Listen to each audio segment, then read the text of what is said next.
Freak the Mighty, Chapter 10. Rats or Worse. One thing that happened over the summer, I grew even more. Grim takes a look at me one day and he goes, "All that walking you do? It must be stretching out your legs and carrying poor Kevin around. That seems to be putting real muscle on you. He's not that heavy. And anyhow, it's not fair. Everybody always says poor Kevin just because he didn't grow." Grim gives me this long, sorrowful look, and then he clears his throat and says, "You're quite right. He is a rather remarkable boy. He memorized almost the whole dictionary. You can ask him anything and he knows what it means." "You don't say," Grim says, and he has this smug look, like maybe Freak is lying and a total goon like me would never get it.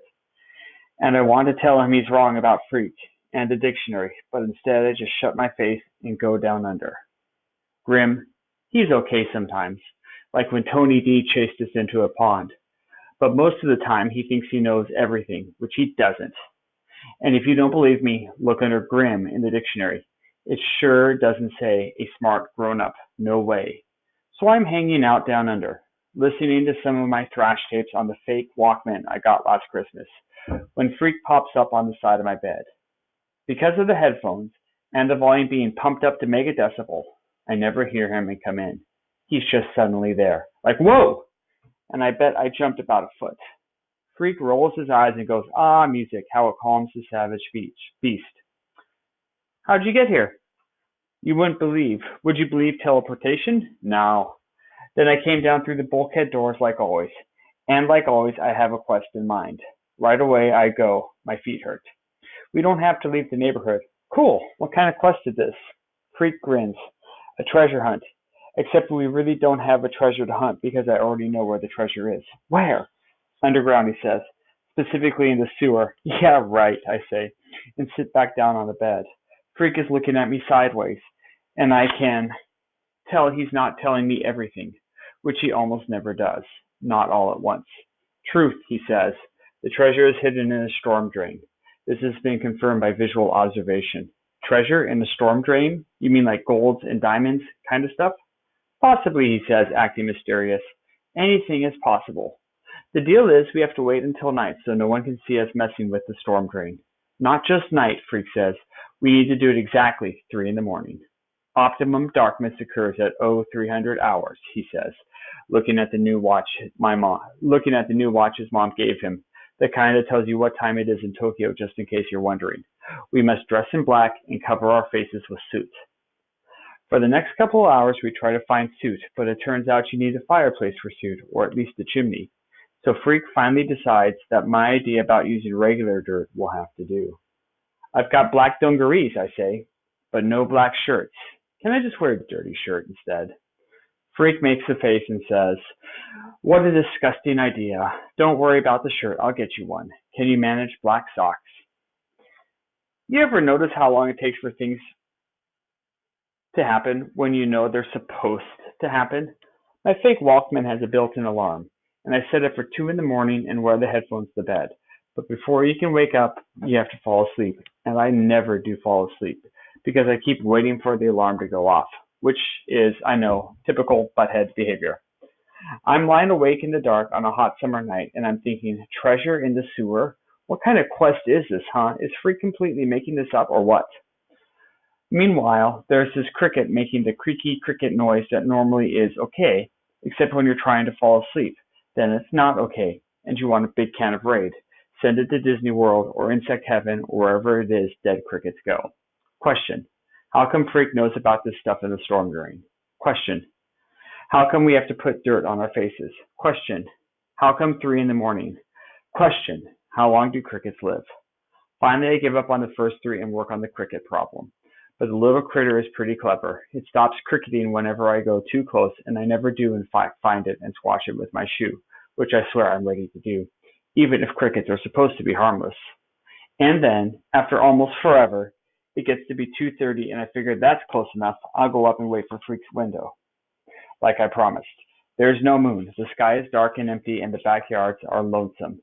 It feels creepy and exciting. The truth is, I've never been out alone this time of night. I only fall down a couple of times, which isn't bad considering how hard it is to see. When I get to Freak's bedroom window, he's waiting for me. You sound like a car wreck, he says. Here, you better go put this shirt on so you don't glow in the dark.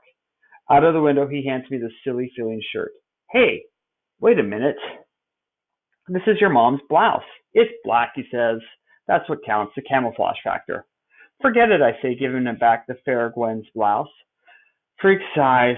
Okay, he says. Roll around on the ground and darken yourself.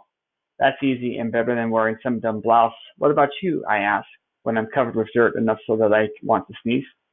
Freak goes, beware the forest earthling, and he stands up in the window, and I can see he's got a Darth Vader costume on, except he's not wearing the mask part.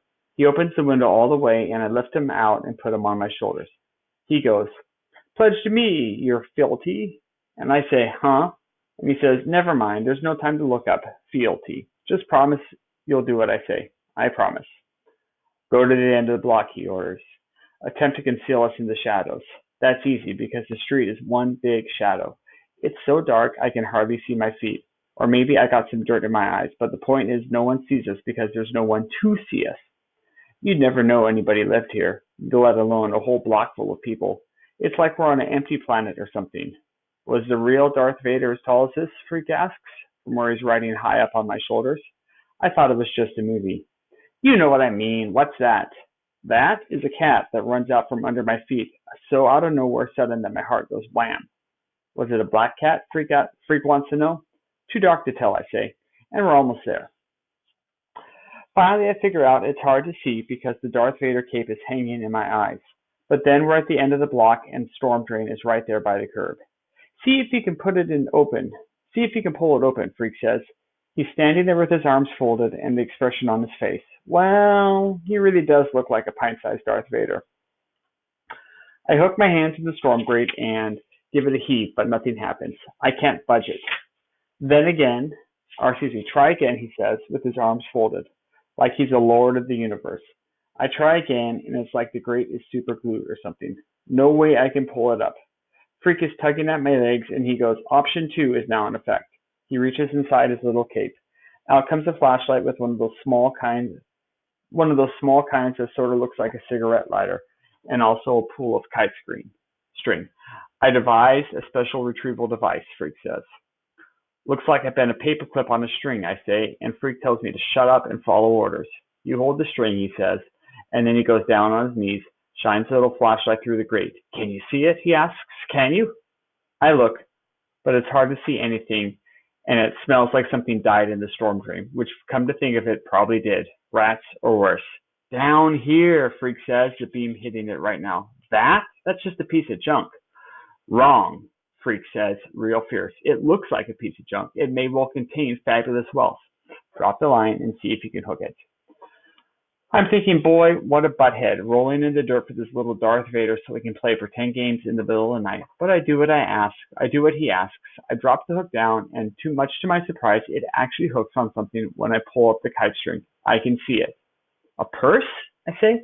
Looks like a grotty old purse. Careful, Freak says. Pull it up to the grate so I can grab the strap. I bring it up about an inch at a time, and Freak manages to get his small hand down through the grate and grab hold of the soggy old purse. And then he almost drops it. I yank it on the kite string, and we both manage to squeeze the slimy purse up through the bars. Whew! Mission accomplished, Freak says. The old purse is torn and wet, and I don't want to touch it unless I have gloves on. Gross, I say. Somebody must have flushed this down the toilet. No way, Freak says. I saw one of the Tony D punks stuff it down there yesterday morning. Yeah? They must have stole it. No doubt, Freak says, and he opens the clasp and points to his little insight in the purse. By now, I know there isn't going to be any treasure. But still, this is pretty cool. Recovering stuff that Blade's gang ripped off from some little old lady or whatever. A wallet, Freak says, as he flips open the cheap-looking wallet, the kind that's made to hold credit cards. There's no money inside, but there is a plastic ID card. And on the plastic ID card is a lady's name. Loretta Lee, Freak says. I'll bet you anything she's a damsel in distress, which, as it turns out, is almost true. The real deal is that she is a damsel who causes distress, which we may find out the very next day.